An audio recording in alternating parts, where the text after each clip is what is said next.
Okay, sorry about the delay in getting this to you, but I want you to notice that I took this stem and leaf plot right here and I put the numbers in order from least to greatest.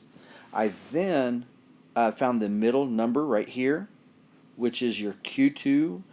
We don't really call it Q2, we actually call it your median.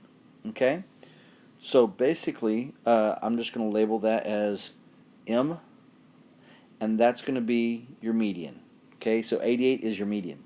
Now, you take the numbers to the left of the median, and you find, in this case, the middle two numbers. You take the average of those middle two numbers here, and your Q1 is 78. You do the same thing to the right. Your middle two numbers happen to be 92. The average of 92 plus 92 is 92. All right? Now that you have your Q1, Q3, your minimum is 60. That's this right here. And your maximum is 96. Oh, yeah, 96. And then, so if you look at it, if you were to create a stem plot, all right, 60 is going to be about right here. And then it's going to go all the way up to 88. Okay. And then that's going to go to 92, which is not far. I take that back. I messed up. So what I'm going to do is, if you look at your numbers, sorry, your minimum is 60. Your Q1 is 78, so it's going to go to 78. Then it's going to go to your median, which is 88. And then that's going to go to 92. And then up to 96. So you notice the shape is more heavy onto the right side, so it's going to be skewed to the left. So when you describe your data, you're going to describe it as this. You're going to use the median. The center is 88. In this case, instead of using the spread, we want to use the IQR. Okay? And that's going to be your Q3 minus your Q1. And in this case, that's going to be 92 minus 78. So your spread is actually 14. All right? Disregard the 60 to 96 in this case. We know it's skewed to the left based on the shape of the graph. Okay, based on the shape of the graph. And the outlier may be the 60 up here. All right, the outlier may be that 60 right there because it's pulling everything towards this side. Now, in this particular problem, one should notice we're talking about this circle graph here. All right, now we want to know what is the number of students whose favorite subject is math. Now, we know that there are 300 high school students, so this whole thing represents 300 students. Well, if I want to know specifically with regards to the number who favor math, well, math is 26%. So what we're going to do is we're going to do 300 students times 0.26, because that's your 26%, and that comes out to 78 students whose favorite subject is math. The next thing we want to do is we want to figure out, well, we want to know this angle right here. Well, we know that the whole circle is 360 degrees. So what you end up doing is you want to multiply, just like we did in A, we're going to take that 26%, which represents math, we're going to multiply it by the whole angle, the whole thing, which is 360 degrees, and we get an angle of 93.6 degrees. Okay?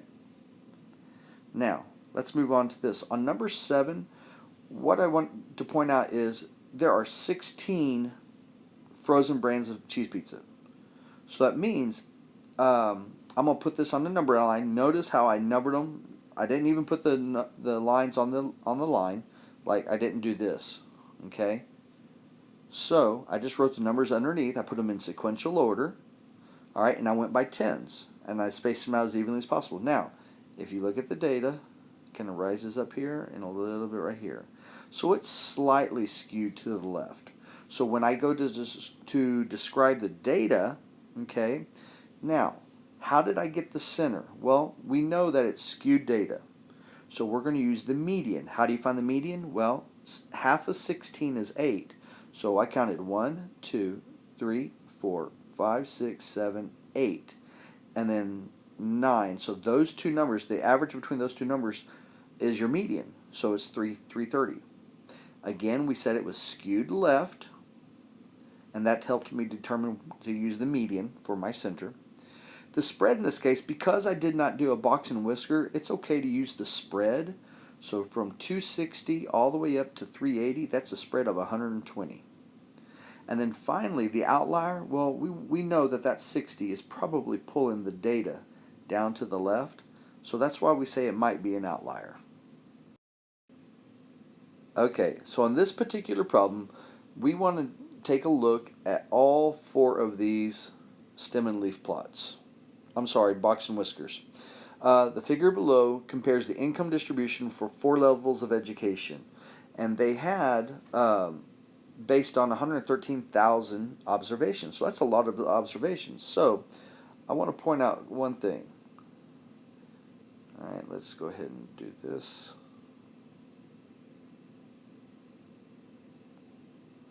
Okay, notice as we go from high school to advanced degree, all right, it says the box in each plot marks the range covered by the middle. All right, so the box in each plot, so that means this right here, this box represents 50% of the data for each one of those. Remember, these are your IQRs, so it's 25% here, 25% there, 25% there, and of course, this represents 25%.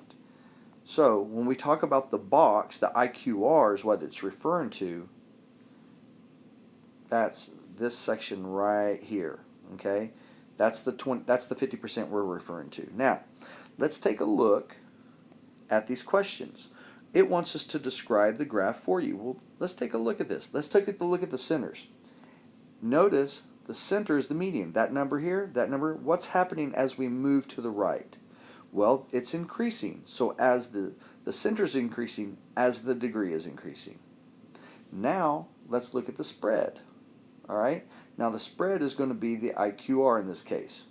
All right. So notice as we go through here, this spread right here is getting bigger. It's getting bigger. And it's even getting bigger so as we move again to the right, the spread is increasing as the degree is increasing. Okay? Now finally, let's look at the shape. Well, the shape in all of them are skewed to the right. And it's increasing as we also move to the right. So the higher the degree, the more skewed to the right it is. And then finally, if we want to look at any unusual features, well, all increases. So all of these things increase as the education increases. Your median is going to increase, your Q3 is going to increase, your max is going to increase, and your range is going to increase. Okay, finally on this last problem, all right? Now remember, I just want to point out something. This is 25%, 25%, 25%, and 25% of the data, all right, for future reference. Now, what I want to do is cover these questions. All right. Approximately what percent of average temperatures are between 42 and 60? Well, 42 is here, and 60 and 62 is right here. So if we're talking about all of this right here, that's going to be 50% because that's half of your day. That's your IQR. Now, 50% of the average temperature will be at or above approximately what? So I know that 50% is from here to here. And if this is at or above 50%, I know that right there above 56% or above 56 is the other 50%. So that's what it's referring to there. Okay? Now, the next thing I want to do is this question right here, number 11. All right? About what percent of temperature were above 62? Well, if 62 is here, and that's at 75%, that means this part right here is 25%. So that's why it's 25%. And then finally, about what percent was below 62? Well, if 25% was above, that means all of this right here, let me just kind of highlight all that. All of this right here to the left of 62 is actually 75%. Okay? That's why I put 75%. Now, if you look at this last part says, from the above box plot, A temperature at the 60th percentile must have been. Well, think about where the 60% is. All right, so let's do this. If we look at, this is 25%, this is 50%. Well, if we're looking for the 60th percentile, 60th percentile is just going to be just a little bit above that, somewhere around there. Now, we know that the 60th percentile is going to be somewhere around here. Well, can it be below 56? That means somewhere around here. The answer is no. And we're just going to go step by step to each one of these questions. All right. Could it be between 56 and 62? Well, that would put it somewhere right here. And that could be it. That's a possibility. Between 62 and 70 would put it somewhere around here. And no, that can't be it. And above 70 can't be it because that would be something above our data. Or we can't say, well, our best bet is going to be this right here, between 56 and 62, because it's going to be somewhere around there. So that's the answer to number 13. Remember, come to class with these answers in hand, and we'll discuss anything prior to the quiz.